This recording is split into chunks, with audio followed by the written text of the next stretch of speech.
IPL ಕಿರೀಟವನ್ನ ಮತ್ತೆ ಮುಡಿಗೇರಿಸಿಕೊಂಡಿದೆ RCB. ಸತತ ಎರಡನೇ ಬಾರಿಗೆ ಆರ್ಸಿಬಿಗೆ ಚಾಂಪಿಯನ್ ಪಟ್ಟ ಒಲಿದಿರುವಂತದ್ದು. ಒಂದ್ ರೀತಿ ಕರ್ನಾಟಕದಲ್ಲಿ ಹಬ್ಬದ ವಾತಾವರಣ ನಿರ್ಮಾಣ ಆಗಿದೆ ಅಂತಾನೆ ಹೇಳಬಹುದು. ಆರ್ಸಿಬಿ ಅಭಿಮಾನಿಗಳಿಗೆ ಸಂತಸದ ಸುದ್ದಿ. ಎರಡನೇ ಬಾರಿಗೆ ಆರ್ಸಿಬಿಗೆ ಚಾಂಪಿಯನ್ ಪಟ್ಟ ಒಲಿದಿದೆ. ಗುಜರಾತ್ ಟೈಟಾನ್ಸ್ ವಿರುದ್ಧ 5 ವಿಕೆಟ್ಗಳ ಭರ್ಜರಿ ಗೆಲುವನ್ನು ದಾಖಲಿಸಿರುವಂತದ್ದು ರಾಯಲ್ ಚಾಲೆಂಜರ್ಸ್ ಬೆಂಗಳೂರು. ಅಹಮದಾಬಾದ್ನ ನರೇಂದ್ರ ಮೋದಿ ಸ್ಟೇಡಿಯಂನಲ್ಲಿ ನಿನ್ನೆ ಜಿಟಿ ವರ್ಸಸ್ ಆರ್ಸಿಬಿ ಫೈನಲ್ ಮ್ಯಾಚ್ ಇತ್ತು. ಬೆಂಗಳೂರು ಸೇರಿದಂತೆ ರಾಜ್ಯಾದ್ಯಂತ ಅಭಿಮಾನಿಗಳು ಸಂಭ್ರಮಿಸಿದ್ದಾರೆ, ಕುಣಿದು ಕುಪ್ಪಳಿಸಿದ್ದಾರೆ. ಖಾಕಿ ನಿರ್ಬಂಧಗಳನ್ನು ವಿಧಿಸಿತ್ತು, ಒಂದಷ್ಟು ಗೈಡ್ಲೈನ್ಸ್ ಅನ್ನು ತಂದಿತ್ತು. ಅದನ್ನ ಮೀರಿ ಅಭಿಮಾನಿಗಳು ಸೆಲೆಬ್ರೇಷನ್ ಮಾಡಿದ್ದಾರೆ. ಎಲ್ಲೆಲ್ಲೂ ಮೊಳಗಿದೆ ಆರ್ಸಿಬಿ ಆರ್ಸಿಬಿ ಮಂತ್ರ. ಕುಣಿದು ಕುಪ್ಪಳಿಸಿ ಸಂಭ್ರಮಿಸಿದ್ದಾರೆ ಅಭಿಮಾನಿಗಳು. ಪೊಲೀಸರು ಒಂದಷ್ಟು ರೂಲ್ಸ್ಗಳನ್ನು ತಂದಿದ್ರು, ಒಂದಷ್ಟು ಗೈಡ್ಲೈನ್ಸ್ಗಳನ್ನು ತಂದಿದ್ರು, ನಿರ್ಬಂಧವನ್ನ ಹಾಕಿದ್ರು. ಅದೆಲ್ಲದರ ನಡುವೆ ಕೂಡ ಪಟಾಕಿ ಸಿಡಿಸಿ ಸಂಭ್ರಮಿಸಿದ್ದಾರೆ. ಶಿವಮೊಗ್ಗ, ಬೆಂಗಳೂರು ಸೇರಿ ಹಲವೆಡೆ ಲಾಠಿ ಚಾರ್ಜ್ ಕೂಡ ನಡೆದಿದೆ. ಅಭಿಮಾನಿಗಳನ್ನ ಆ ಸೆಲೆಬ್ರೇಷನ್ ಅನ್ನ ಕಂಟ್ರೋಲ್ ಮಾಡೋದಕ್ಕಾಗದೆ ಶಿವಮೊಗ್ಗ ಆಸ್ ವೆಲ್ ಆಸ್ ಬೆಂಗಳೂರಿನಲ್ಲೂ ಕೂಡ ಲಾಠಿ ಚಾರ್ಜ್ ನಡೆಸಲಾಗಿದೆ.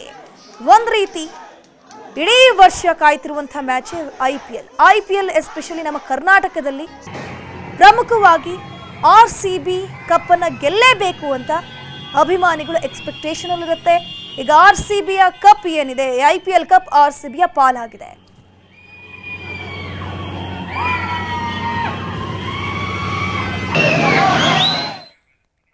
ಇದ್ರ ಬಗ್ಗೆ ಹೆಚ್ಚಿನ ಮಾಹಿತಿ ನೀಡ್ತಾ ಹೋಗ್ತಾರೆ ನಮ್ಮ ಪ್ರತಿನಿಧಿ ಗಂಗಾಧರ್ ಬಾಗಟ. ನೇರ ಸಂಪರ್ಕದಲ್ಲಿ ಜಾಯಿನ್ ಆಗಿದ್ದಾರೆ. ಗಂಗಾಧರ್, ಎರಡನೇ ಬಾರಿಗೆ ಆರ್ಸಿಬಿ ಚಾಂಪಿಯನ್ ಆಗಿ ಹೊರಹೊಮ್ಮಿದೆ. ನಿನ್ನೆ ಎಲ್ಲೆಲ್ಲಿ ಯಾವ ರೀತಿ ಸೆಲೆಬ್ರೇಷನ್ಗಳಿತ್ತು, ಎಲ್ಲಿ ಲಾಠಿ ಚಾರ್ಜ್ ಆಗಿದೆ ಬೆಂಗಳೂರಿನಲ್ಲಿ?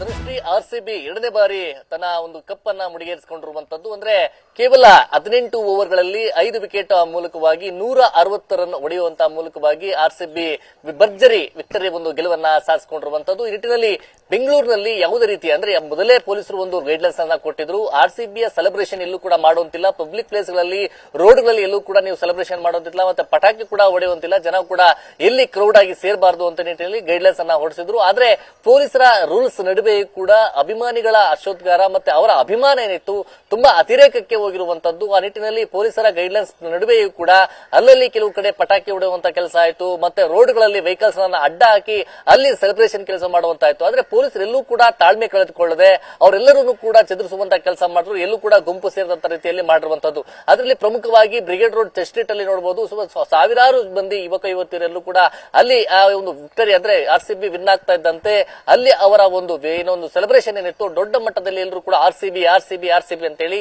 ಕಪ್ ನಮ್ದೆ ನಮ್ದೆ ಅಂತ ಏನ್ ಹೇಳ್ತಾ ಇದ್ರು. ಆ ರೀತಿಯ ಆ ಮೂಲಕವಾಗಿ ಇನ್ನಷ್ಟು ಅಭಿಮಾನಿಗಳ ಒಂದು ಅವರ ಒಂದು ಅಭಿಮಾನ ಏನಿತ್ತು ಅದನ್ನು ಮತ್ತಷ್ಟು ಹೆಚ್ಚಾಗುವ ಮೂಲಕವಾಗಿ ಹೆಚ್ಚು ಮಾಡುವಂತಹ ಕೆಲಸವನ್ನ ಆರ್ಸಿಬಿ ಟೀಮ್ ಮಾಡಿದೆ ಅಂತ ಹೇಳಿ ಎಲ್ಲವೂ ಕೂಡ ಸೆಲೆಬ್ರೇಷನ್ ಅನ್ನ ಮಾಡುವ ಮುಂದಾದ್ರು. ಆದ್ರೆ ಪೊಲೀಸರು ಎಲ್ಲೂ ಕೂಡ ಅವರನ್ನ ನಿಲ್ಲಕ್ ಬಿಡಲಿಲ್ಲ, ಸೆಲೆಬ್ರೇಷನ್ ಮಾಡೋಕ್ಕೂ ಕೂಡ ಅವಕಾಶವನ್ನ ಕೊಡದೆ ಎಲ್ಲರನ್ನೂ ಕೂಡ ಕಳಿಸುವಂತ ಕೆಲಸವನ್ನ ಮಾಡಿದ್ರು. ಜೊತೆಯಲ್ಲಿ ಈ ಬಿಟಿಎಂ ಲೇಔಟ್ ಆಗಿರಬಹುದು, ಅರಕೆರೆ ಭಾಗಗಳಲ್ಲಿ ಸ್ವಲ್ಪ ಅತಿರೇಕಕ್ಕೆ ವರ್ತನೆ ಮಾಡಿರುವಂತದ್ದು ವರದಿ ಆಗಿರುವಂತದ್ದು. ಯಾಕಂದ್ರೆ ವೆಹಿಕಲ್ಸ್ ಮೂವ್ಮೆಂಟ್ ರೋಡ್ ಅಲ್ಲಿ ಆಗ್ತಾ ಇದ್ರೆ ಅಲ್ಲಿ ವೆಹಿಕಲ್ಸ್ ಅನ್ನ ಅಡ್ಡ ಹಾಕುವಂತದ್ದಾಗಿರ್ಬೋದು, ಮತ್ತೆ ವೆಹಿಕಲ್ಸ್ ಮೇಲೆ ಆ ವೆಹಿಕಲ್ಸ್ ಮೇಲೆ ಹತ್ತುವಂತದ್ದು, ಅಲ್ಲಿ ಹುಚ್ಚುತನದ ಒಂದು ಪ್ರದರ್ಶನವನ್ನ ಮಾಡುವಂತದ್ದು ಈಗ ವಿಡಿಯೋಗಳು ಕೆಲವು ಸೋಷಿಯಲ್ ಮೀಡಿಯಾದಲ್ಲಿ ವೈರಲ್ ಆಗ್ತಾ ಇರುವಂತದ್ದು. ಆದ್ರೆ ಕೆಲವು ಪೊಲೀಸರು ಹೋದಂತಹ ಸಂದರ್ಭದಲ್ಲಿ ಅತಿರೇಕದ ವರ್ತನೆ ಮಾಡಿದಂತವರಿಗೆ ತಾಳ್ಮೆ ಕಳೆದುಕೊಂಡಂತ ಕೆಲವು ಪೊಲೀಸರು ಅವರಿಗೆ ಲಾಠಿ ಬಿಸಿ ಮುಟ್ಟಿಸುವ ಮೂಲಕವಾಗಿ ಕೂಡ ಅಲ್ಲಿ ಕೆಲಸವನ್ನ ಈಗ ಪೊಲೀಸರು ಮಾಡುವಂತದ್ದು. ಆದ್ರೆ ಕಳೆದ ಬಾರಿ ಆದಂತಹ ಒಂದು ಅನಾಹುತ ದುರ್ಘಟನೆ 11 ಮಂದಿಯ ಸಾವು ಏನಾಗಿತ್ತು, ಆ ನಿಟ್ಟಿನಲ್ಲಿ ಪೊಲೀಸರು ಮೊದಲೇ ಒಂದು ಪ್ರಿಪ್ಲಾನ್ ಮಾಡಿಕೊಂಡು ಎಲ್ಲ ಕೂಡ ಗೈಡ್ಲೈನ್ಸ್ ಅನ್ನ ಹೊರಡಿಸಿದ್ರು. ಅನಂತರ ಎಲ್ಲ ಕಡೆ ಯಾವುದೇ ರೀತಿಯಾದಂತಹ ಸೆಲೆಬ್ರೇಷನ್ ಮಾಡೋದಿಲ್ಲ, ಗುಂಪು ಸೇರಬಾರದು ಅಂತೇಳಿ ಪೊಲೀಸರನ್ನ ನಿನ್ನೆ ಬಂದೋಬಸ್ತ್ ಯೋಜನೆ ಮಾಡಿದ್ರು. ಖುದ್ದು ಪೊಲೀಸ್ ಕಮಿಷನರ್ ಸಿಮಂತ್ ಕುಮಾರ್ ಸಿಂಗ್ ಎಲ್ಲಾ ಪ್ರಮುಖ ಜಂಕ್ಷನ್ ಮೇನ್ ರೋಡ್ಗಳೇನಿತ್ತು, ಮೇನ್ ಪಾಯಿಂಟ್ ಗಳೇನಿತ್ತು ಅಲ್ಲೆಲ್ಲವೂ ಕೂಡ ನೈಟ್ ಕೂಡ ಅವರು ರೌಂಡ್ಸ್ ಮಾಡಿರುವಂತದ್ದು. ಈ ಮೂಲಕವಾಗಿ ಒಂದು ರಜತ್ ಪಾಟೀದಾರ್ ಅವರ ಒಂದು ನೇತೃತ್ವದಲ್ಲಿ ಇಡೀ ಒಂದು ಟೀಮ್ ಒಗ್ಗಟ್ಟಿನಿಂದ ಒಂದು ಪ್ರದರ್ಶನ ಮಾಡಿದಂತಹ ಆರ್ಸಿಬಿಯ ಈ ಒಂದು ವಿಜಯೋತ್ಸವ ಏನಿದೆ ಇದು ಅವರ ಒಂದು ಟೀಮ್ ಕಪ್ ಎರಡನೇ ಬಾರಿ ಮುಡಿಗೇರಿಸಿಕೊಂಡಿರುವಂತದ್ದು ಏನಿದೆ, ಅವರ ಎಲ್ಲರೂ ಕೂಡ ಒಂದು ಟೀಮ್ ಸ್ಪಿರಿಟ್ ಆಗಿ ಕ್ಯಾಪ್ಟನ್ ಹೇಳಿದಂತಹ ರೀತಿಯಲ್ಲೇ ಆಟವಾಡುವಂತದ್ದು, ಎಲ್ಲರೂ ಕೂಡ ಒಗ್ಗಟ್ಟಾಗಿ ಈ ಒಂದು ಟೀಮ್ ಸ್ಪಿರಿಟ್ ಒಂದೇ ರೀತಿಯಲ್ಲಿ ಆಡಿದಂತಹ ಈ ಒಂದು ಮ್ಯಾಚ್ ಇಂದ ಎಲ್ಲರೂ ಈ ಒಂದು ಮ್ಯಾಚ್ ಅನ್ನ ಸುಲಭವಾಗಿ ಗೆಲ್ಲುವುದಾಯಿತು. ಸುಮಾರು ಕೇವಲ 5 ವಿಕೆಟ್ಗಳಲ್ಲಿ 161 ರನ್ ಆ ಒಂದು ಆರ್ಸಿಬಿ ರನ್ ಗಳನ್ನ ಗಳಿಸುವ ಮೂಲಕವಾಗಿ ವಿಭಿನ್ನ ಆಗಿರುವಂತದ್ದು. ನಿಟ್ಟಿನಲ್ಲಿ ಈಗ ನಿಯೋಜಿತ ಸಿಎಂ ಆಗಿರಬಹುದು ಡಿ ಕೆ ಶಿವಕುಮಾರ್ ಅವರ ಹಾದಿಯಾಗಿ ಎಲ್ಲರೂ ಕೂಡ ವಿಶ್ವದ ಸೋಷಿಯಲ್ ಮೀಡಿಯಾಗಳಲ್ಲೆಲ್ಲ ಕೂಡ ಅವರನ್ನ ಆರ್ಸಿಬಿ ಒಂದು ವಿನ್ ಅನ್ನ ವಿಜಯ ಪತಾಕೆಯನ್ನ ಎಲ್ಲರೂ ಕೂಡ ಅದನ್ನ ವೆಲ್ಕಮ್ ಮಾಡಿರುವಂತದ್ದು. ಮತ್ತೆ ಆರ್ಸಿಬಿ ಟೀಮ್ ನ ಆಡಿದಂತ ಒಂದು ಸ್ಪಿರಿಟ್ ಏನಿತ್ತು ಆ ಟೀಮ್ ಸ್ಪಿರಿಟ್ ಬಗ್ಗೆ ಎಲ್ಲರೂ ಕೂಡ ಮೆಚ್ಚುಗೆ ಮಾತುಗಳನ್ನ ಆಡ್ತಾ ಇರುವಂತದ್ದು. ಆದ್ರೆ ಪೊಲೀಸರು ಎಲ್ಲ ಕಡೆ ಅದೇ ನೋಡೋಕೆ ಅವಕಾಶಗಳನ್ನ ಕೊಟ್ಟಿದ್ರು. ಆದ್ರೆ ಎಲ್ಲೂ ಕೂಡ ಈ LED ವಾಲ್ಗಳನ್ನ ಮೇನ್ ರೋಡ್ ಗಳಲ್ಲಿ ಹಾಕುವಂತದ್ದು, ಅಲ್ಲಿ ಜನ ಸೇರುವಂತದ್ದು ಏನ್ ಮಾಡ್ತಾ ಇದ್ರು, ಯಾವುದೇ ರೀತಿಯಾಗಿ ಈ ಬಾರಿ ಅವಕಾಶವನ್ನ ಪೊಲೀಸರು ಕೊಟ್ಟಿರ್ಲಿಲ್ಲ. ಯಾವುದೇ ರೀತಿ ಸಮಸ್ಯೆ ಆಗಬಾರ್ದು, ಲಾ ಅಂಡ್ ಆರ್ಡರ್ ಪ್ರಾಬ್ಲಮ್ ಆಗಬಾರ್ದು ಅಂತ ಇಷ್ಟಾಗಿದ್ರೂ ಕೂಡ ಮೇನ್ ಪ್ರಮುಖ ಏರಿಯಾಗಳಲ್ಲಿ ಮ್ಯಾಚ್ ಮುಗಿತಾ ಇದ್ದಂತೆ ಎಲ್ಲರೂ ಕೂಡ ರೋಡ್ ಬರೋಕೆ ಪ್ರಾರಂಭ ಮಾಡಿದ್ರು. ರೋಡ್ ಬಂದು ಎಲ್ಲರೂ ಕೂಡ ಅಲ್ಲಿ ಸೆಲೆಬ್ರೇಷನ್ ಮಾಡೋಕೆ ಶುರು ಮಾಡಿದ್ರು.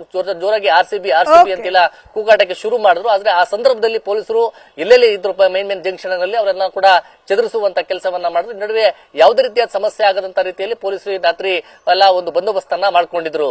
ಧನುಶ್ರೀ ಪೂಜಾರಿ. ಥ್ಯಾಂಕ್ ಯು ಗಂಗಾಧರ್ ತಮ್ಮೆಲ್ಲ ಮಾಹಿತಿಗಾಗಿ.